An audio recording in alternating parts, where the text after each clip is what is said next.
Students, तो welcome है आपका हमारे चैनल पे। आज हम फिर आपके साथ रूबरू हो रहे हैं एक न्यू वीडियो के साथ, जिसमें हम बात करेंगे 11th क्लास के जो पॉलिटिकल है उसके थर्ड चैप्टर के ऊपर। ठीक है, थर्ड चैप्टर का जो यहाँ पे हम पार्ट है थर्ड लेके आए हैं। अभी तक आप देखिएगा हम फर्स्ट चैप्टर शूट कर चुके हैं, आपके पास वो अवेलेबल भी है हमारे यूट्यूब चैनल पे। सेकेंड जो चैप्टर है उसको भी हम आपके लिए प्रोवाइड कर चुके हैं हमारे यूट्यूब चैनल पे, और थर्ड चैप्टर का जो सेकेंड पार्ट है वहाँ तक हम आपके लिए प्रोवाइड कर चुके हैं। अब हम शूट कर रहे हैं इसको थर्ड पार्ट, जिसमें हम बात करेंगे आपसे यहाँ पे कुछ चुनाव आयोग को लेकर के, चुनाव आयोग के कार्य और कमियां। जैसा कि आप देख सकते हैं कि अगर आपने पहले वाली वीडियो नहीं देखी अभी तक, तो आपके लिए डिस्क्रिप्शन बॉक्स में लिंक है, वहां जाकर के आप देख सकते हैं प्लेलिस्ट से। ठीक है, तो आइए हम आप स्टार्ट करते हैं आज का जो हमारे वीडियो है, इसके टॉपिक है इसके ऊपर। देखिए, मेनली मैं डिस्कस क्या करूंगा आपसे, जो पेपर में अधिकतर बच्चों से पूछता ही और इस बार पूछा भी है।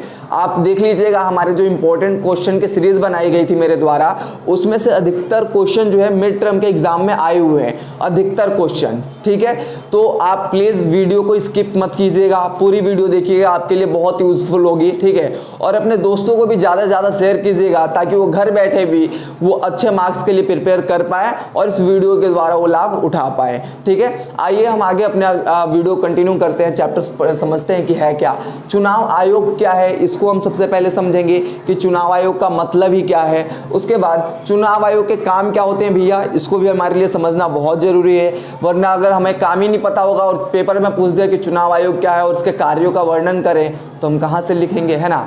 तो इसके लिए हमें चुनाव आयोग के कार्य समझना अति आवश्यक है। उसके बाद हम बात करेंगे चुनाव प्रणाली की कमियों के ऊपर, ये पूछता है पेपर में। ठीक है, तो मैं आपके लिए बहुत सरल और सहज भाषा में लेकर के आता हूँ। आप प्लीज़ मेरे वीडियो को सब्सक्राइब कीजिए, चैनल को सब्सक्राइब कीजिए, वीडियो को लाइक कीजिएगा और कमेंट सेक्शन में बताइएगा कि वीडियो आपके लिए कितनी यूजफुल रही है, ताकि हमारा मनोबल बना रहे और आगे ऐसे हम आपके लिए चैप्टर वाइज वीडियो लेकर आते रहे। ठीक है, आइए हम बात करते हैं यहाँ पे चुनाव आयोग क्या है। तो देखिए, आपके लिए सिंपल सी डेफिनेशन है।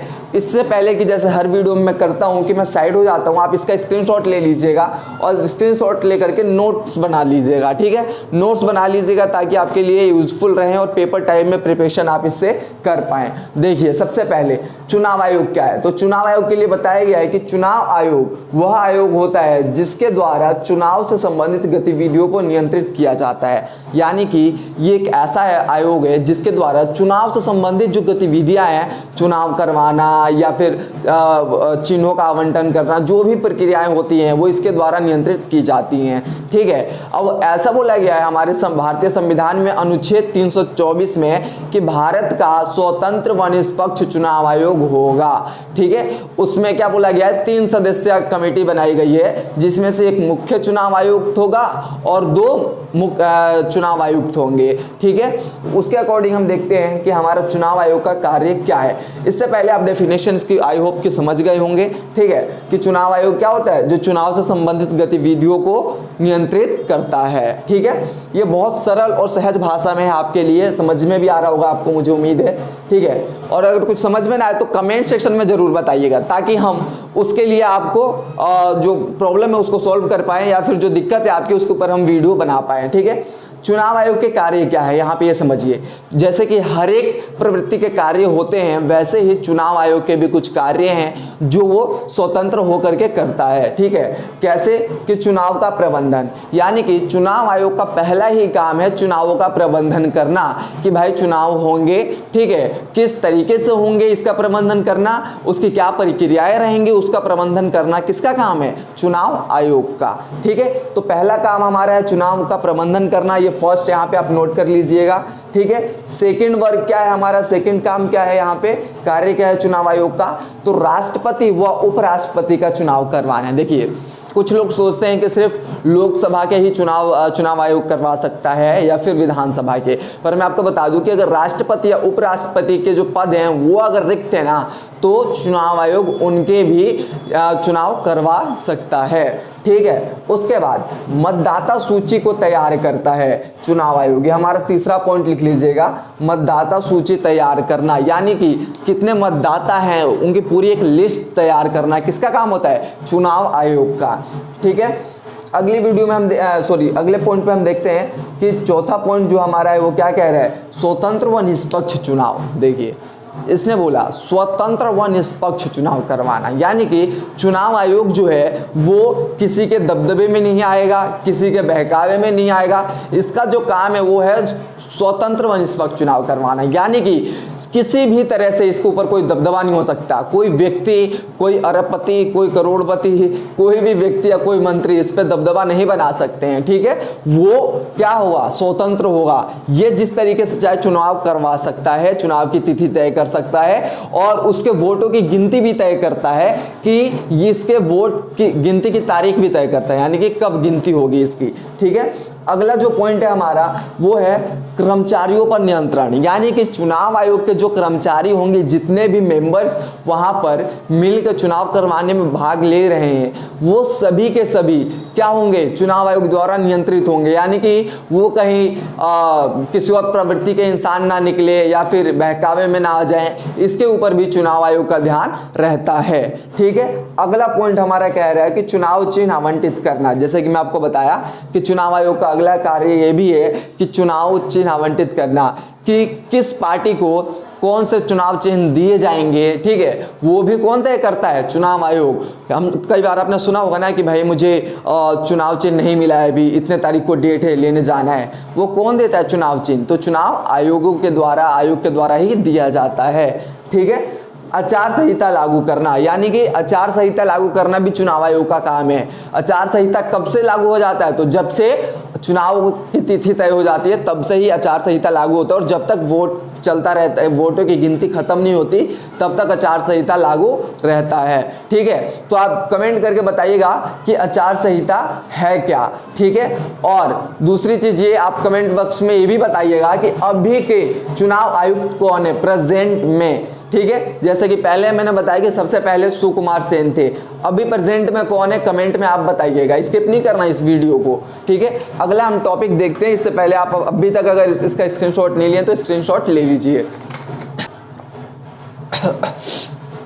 आइए देखिए, चुनाव प्रणाली की कमियां, यानी हम इसके कार्य तो यहाँ पे देख लिए कि चुनाव आयोग के कार्य क्या हैं, इनमें हमने पॉइंट्स भी देखे कि आपके यहाँ पे कुछ पॉइंट्स दिए गए हैं, जैसे 1 2 3 4 5 और 6 और 7।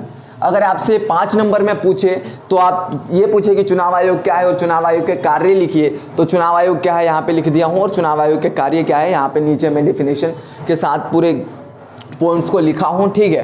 तो आप प्लीज़ इसको एक्सप्लेन कर दीजिएगा इन 4-5 पॉइंट को लिख करके, ठीक है, तो आपको पूरे नंबर मिल जाएंगे। यहाँ पे चुनाव प्रणाली की कमियाँ क्या है वो बता रहा हूँ। अगर एग्जामिनर कार्य के जगह पे कमियाँ पूछ दे तो भी आपसे नहीं छूटना चाहिए, वो भी आप प्रॉपर तरीके से लिख पाएँ, ठीक है। इसलिए चुनाव प्रणाली की कमियाँ क्या है मैं साथ साथ लिख दिया हूँ। देखिए, सबसे पहले वोटों को खरीदना, यानी कि पहली कमी क्या है, वोटों को खरीदना। क्या होता है कि कई ऐसे प्रतिनिधि होते हैं जो क्या करते हैं, वोट को खरीदने के प्रवृत्ति के हो जाते हैं, यानी कि उनको ये होता है कि बस मैं जनता की सेवा ना करूं, बस 5 साल में एक बार जाऊं और वोट को पैसे दे करके खरीद लूं। ये सबसे बड़ी कमी है चुनाव आयोग की, ठीक है। और ये जो प्रतिनिधि होते हैं जिनको हम चुन करके लोकसभा या विधानसभा में भेजते हैं, वो कहीं ना कहीं ऐसे अधिकतर प्रतिनिधि होते हैं जो चुनाव प्रवृत्ति वोटों को खरीद करके बैठे हुए होते हैं, ठीक है। आप तक हम तक पैसे आए ना आए वो बात अलग है, पर कहीं ना कहीं वो वोटों को खरीद करके और खरीदने की उम्मीदों से खड़े हुए होते हैं, ठीक है। ऐसे बहुत से प्रतिनिधि देखने को मिलेंगे ग्राम सभा के लेवल पे भी या चाहे उससे उच्च स्तर पे भी, ठीक। दूसरा क्या कह रहे हैं, धन का अत्यधिक व्यय। अब देखिए, धन का अत्यधिक व्यय क्या है, लिमिटेशन तय कर दी गई है कि लोकसभा के लिए इतने लाख रुपए। आप कमेंट बॉक्स में बताइएगा कि लोकसभा के चुनाव के लिए कितने लाख रुपए खर्च कर सकते हैं, लिमिट कितनी दी गई है, आप कमेंट बॉक्स में बताइएगा, ठीक है। यहाँ पे लिमिटेशन तय किया गया है कि लोकसभा या विधानसभा के चुनाव के लिए आप इतने लाख ही रुपए खर्च कर सकते हैं, ठीक है। पर क्या उतने ही लाख होते हैं, नहीं, कितने करोड़ में हो जाते हैं रुपए खर्च, वो हमें भी अनुमान नहीं होता, हमें भी पता नहीं लग पाता कि भाई कितने करोड़ खर्च हुए हैं, ठीक है। तो कैसे खर्च होते हैं, जब आप आवंटित करेंगे लोगों को, पैसे बांटेंगे, पैसे पे वोट को खरीदेंगे, तो क्या होगा, अत्यधिक पैसे का व्यय होगा, खर्च होगा, है ना। तो अत्यधिक धन का अत्यधिक व्यय, ठीक है। जाति, अब देखिए, जाति, हिंसा, धर्म के नाम पर वोट खरीदना, तीसरा सबसे इंपॉर्टेंट पॉइंट, जाति, हिंसा और धर्म के नाम पर वोट खरीदना। कई लोग तो चुनाव में खड़े अपने भाईचारा को लेकर के हो जाते हैं कि मैं खड़ा हुआ हूँ, मैं आप ही के जाति का हूँ, धर्म का हूँ, प्लीज़ मुझे वोट दीजिएगा। जाते हैं, आप लोगों के पास भी ऐसे कई लोग गए होंगे, पता कीजिएगा अपने परिवार में कि मैं आप ही के जाति धर्म से हूँ, मुझे जिताइएगा, तो अपने लिए ही काम करेंगे हम लोग। ये सबसे बड़ी कमी है, क्योंकि भारत में रहने वाला हर एक व्यक्ति, चाहे वो किसी भी जाति, किसी भी धर्म, किसी भी लिंग का हो, एक समान समझा जाएगा, एक बराबर का माना जाएगा। उसको कोई भी व्यक्ति जीत करके सरकार बनाता है तो उसको एक बराबरी का दर्जा दे, चाहे वो किसी भी काम के लिए हो, ठीक है। पर ऐसा होता है? नहीं होता। वो अभी भी देखने को मिलता है। आप लोग पढ़े लिखे बच्चे हैं, आप लोगों को पता होगा कि अत्यधिक देखने को मिलता है जाति धर्म के नाम पर वोट, ठीक है। अब देखिए अगला इंपॉर्टेंट पॉइंट है, चौथा, आपराधिक प्रवृत्ति के लोगों का चुनाव लड़ना। आपराधिक प्रवृत्ति के लोगों का चुनाव लड़ना, समझ रहे हैं? यानी कि चुनाव क्या कहता है कि चुनाव कौन से व्यक्ति लड़ सकते हैं, जिनके ऊपर कोई अपराध ना हो, ठीक है। पर मैं आपको ये बता दूं कि सबसे ज़्यादा चुनाव वही लड़ते हैं जो आपराधिक छवि के लोग होते हैं, जिनके ऊपर अपराध होता है किसी ना किसी तरीके का। कोई गुंडई किया रहता है, तो कोई रेपिस्ट होता है, तो कोई व्यक्ति होता है, कोई कहीं चोरी में पकड़ा गया रहता है। ये सब के सब कहीं ना कहीं आपराधिक छवि के लोग होते हैं। आप विश्वास नहीं कीजिएगा, लोकसभा में 42% लोग ऐसे हैं जो आपराधिक छवि के हैं। अब आप देखिए 42%, और उनको चुन करके कौन भेजा है? तो आप और मेरे जैसे ही लोग। उसके लिए कौन जिम्मेदार है? कहीं ना कहीं हम लोग ही जिम्मेदार हैं, ठीक है। आप पढ़े लिखे हैं, समझदार बच्चे हैं, तो इन चीज़ों पे ध्यान जरूर दीजिएगा कि आप उनको वोट कीजिए जो आपराधिक छवि के नहीं हैं, जो आपके लिए कहीं ना कहीं कारगर नीतियाँ बना सके, कार्य कर सके, ठीक है। अगला हमारा जो पॉइंट है वो है पांचवा पॉइंट, लोग लुभावने वादे करना। यानी लोक लुभावने वादे क्या होता है? जैसे कि कोई प्रतिनिधि है, चुनाव में खड़ा हो गया, तो लंबे लंबे पैम्पलेट छपवा देंगे और उसमें क्या लिखवा देंगे, हम आपके लिए ये कार्य करेंगे, वो कार्य करेंगे, जीतने के बाद ऐसे करेंगे, वैसे करेंगे। चुनाव से पहले तो आपके जाके पांव भी पकड़ते हैं, पर चुनाव खत्म होने के बाद वो व्यक्ति पूरे 5 साल आपके गली में नहीं दिखेगा। ये रियलिटी है, सच्चाई है चुनाव की, ठीक है, कि पूरे 5 साल के अंदर जीतने के बाद वो आपके गली में दिखाई तक नहीं देगा कि वो है कहाँ गया।